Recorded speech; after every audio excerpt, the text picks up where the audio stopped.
ಎಲ್ರಿಗೂ ಸ್ವಾಗತ. ಪ್ರತಿಯೊಬ್ಬರೂ ತಿಳಿಯಲೇಬೇಕಾದ ಮಾಹಿತಿ.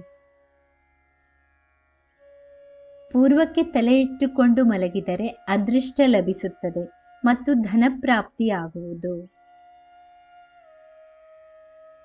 ದಕ್ಷಿಣಕ್ಕೆ ತಲೆ ಇಟ್ಟುಕೊಂಡು ಮಲಗಿದರೆ ಆಯಸ್ಸು ಹೆಚ್ಚುತ್ತದೆ. ಪಶ್ಚಿಮಕ್ಕೆ ತಲೆ ಮಾಡಿ ಮಲಗಿದರೆ ಪ್ರಬಲವಾದ ಚಿಂತೆಗಳು ಯಾವಾಗಲೂ ಬರುತ್ತಲೇ ಇರುತ್ತವೆ. ಉತ್ತರಕ್ಕೆ ತಲೆ ಮಾಡಿ ಮಲಗಿದರೆ ಧನಹಾನಿ ಮತ್ತು ಮರಣ ಸಂಭವಿಸುತ್ತದೆ ಎಂಬುದು ಇದರ ಅರ್ಥ. ಪೂರ್ವ ದಿಕ್ಕು ಸೂರ್ಯೋದಯದ ದಿಕ್ಕು. ಈ ದಿಕ್ಕಿಗೆ ತಲೆ ಮಾಡಿ ಮಲಗಿದರೆ ಐಶ್ವರ್ಯ ಮತ್ತು ಆರೋಗ್ಯ ಸಿದ್ಧಿಸುತ್ತದೆ. ದಕ್ಷಿಣವು ಪಿತೃದೇವತೆಗಳು, ದಕ್ಷಿಣಾಮೂರ್ತಿ ಮತ್ತು ಯಮನ ದಿಕ್ಕು. ದಕ್ಷಿಣಕ್ಕೆ ತಲೆ ಮಾಡಿ ಮಲಗಿದರೆ ಆಯಸ್ಸು ವೃದ್ಧಿಯಾಗುತ್ತದೆ. ಪಶ್ಚಿಮಕ್ಕೆ ತಲೆ ಇಟ್ಟು ಮಲಗಿದರೆ ನಮ್ಮೊಳಗೆ ಸದಾ ಚಿಂತೆಗಳೇ ತುಂಬಿಕೊಳ್ಳುತ್ತವೆ.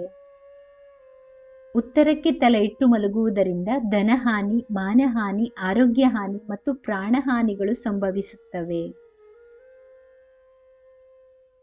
ಸ್ನೇಹಿತರೆ, ಈ ಮಾಹಿತಿ ಇಷ್ಟವಾದಲ್ಲಿ ದಯವಿಟ್ಟು ವಿಡಿಯೋನ ಲೈಕ್ ಮಾಡಿ, ಚಾನಲನ್ನು ಸಬ್ಸ್ಕ್ರೈಬ್ ಮಾಡಿ. ಕೇಳಿದ್ದಕ್ಕಾಗಿ ಧನ್ಯವಾದಗಳು.